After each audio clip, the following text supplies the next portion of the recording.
Hey everyone, I really need your advice.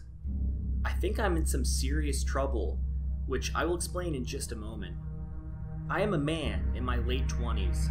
I am single, and when I'm not at work, I spend a lot of my free time hiking. I live in Nevada, and there is no shortage of areas in the wilderness to explore. I am by no means an expert, but I know a lot about hiking safely in the desert. I've spent a good amount of time researching and practicing survival techniques, and like to take the bare minimum of supplies with me when I hike or camp. This past weekend, I had a trip planned out for myself. I was going to arrive at my campsite Friday evening, giving myself enough daylight to set up. I planned on returning home earlier in the day on Sunday. Friday was great. I was able to get my tent set up and gather enough wood to start a fire before it got dark. I did bring a little food to eat on Friday, but planned on setting up snares and traps Saturday morning. Everything was going well, and it really was the perfect trip for a while. My snares and traps turned up nothing, but I was able to catch a couple fish with a spike trap I set up in a lake about a half mile from my campsite. I cooked and ate them early evening on Saturday. Afterwards, I decided to go on a hike while the sun began to set.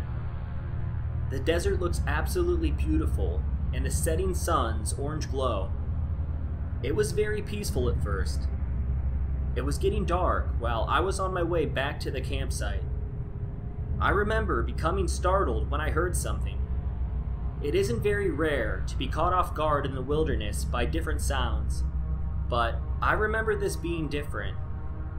It didn't sound like the atmosphere or an animal. Intrigued, I began to move in the direction of the sound. As I got closer, I realized I was hearing a voice speak. I didn't expect to see anyone during my trip, but I also knew I wasn't the only person in the world that enjoyed venturing into the outdoors. Part of me wanted to avoid running into anyone else, but I had to consider that someone may have needed help. It's easy to run into trouble in the area I was camping in. There was still enough daylight to see my surroundings, but visibility was still a little low. As I got closer, I was able to tell that two different men were talking. They sounded somewhat distressed, like they were in a hurry or short of breath. Because of this, I picked up the pace and headed up a small hill to get to them. As soon as I was at the top of the hill, I was finally able to see the people that were talking. At this point, I became frozen in fear. There were a total of 4 men. One was standing with their arms crossed, 2 were hastily digging a hole, and 1 was lying on the ground, seemingly dead. I knew right away that I was witnessing a body being disposed of. I slowly tried walking backwards to get away from these men. Just before I was out of sight, the man standing with his arms crossed looked directly at me. I saw him say something to the other men right before he pointed to me. I didn't wait to see what these men did next. I turned around and began running towards my campsite. I'm in pretty good shape and usually have plenty of stamina, but I knew I was running on empty, having only eaten a small amount of fish earlier in the day. At certain points, when I thought it was safe, I took a break from running. I would hide behind anything I could and look around to see if I was being followed. Each time I stopped, I didn't see or hear anyone. As I became closer and closer to my campsite, I started rationalizing what it was that I saw. Maybe it wasn't what it looked like. Maybe the guys didn't even see me. Or if they did, maybe they didn't even attempt to pursue me. I finally made it back to my campsite. I grabbed my keys and continued running. I decided it just wasn't worth taking the chance. I didn't want to die. After a little more time went by, I finally made it to my car. I left some stuff behind at the campsite, but unlike my life, it can all be replaced. I drove away without seeing those men again. I remember hoping that I wasn't just being silly, but I knew what I saw. Once I was home, I called the police. I gave them the most exact information that I could. I wished that I had taken the time to get the coordinates of the location, but I was confident the estimations I gave them were very close. I had a hard time sleeping that night.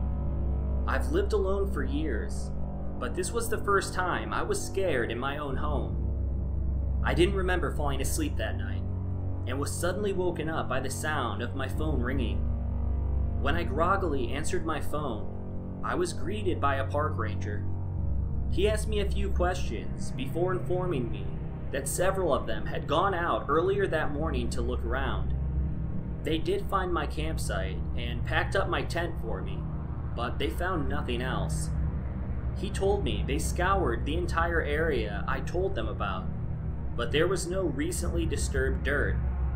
I told him I was sure of what I saw.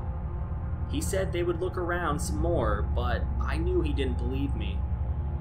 I was upset after the phone call ended, at least at first. I took some peace in knowing that I did my part. Later that morning, I finally showered and started getting ready for the day. A feeling of dread grew in me when I couldn't find my wallet. I knew I had grabbed my keys from the campsite before I left, but I couldn't remember grabbing my wallet. The park ranger didn't specify having my wallet, but I assumed that he must have. I called him back, but was greeted by his voicemail, so I left him a message. I still needed to set up a time for when I could go retrieve my belongings. But I need help, and I'm not even sure where to get it. The authorities are doubting my story and not taking me seriously. I'm just not sure what to do next. After making coffee on Sunday, I stepped outside to grab my newspaper from my porch, and that's when I saw it. It was my wallet. I had assumed in the chaos of the previous night, I had dropped it as I unlocked my front door. I reached down to pick it up and felt something inside of it. My heart nearly stopped as I opened it up. Inside was a single bullet. Please, anyone, I need to know what to do next.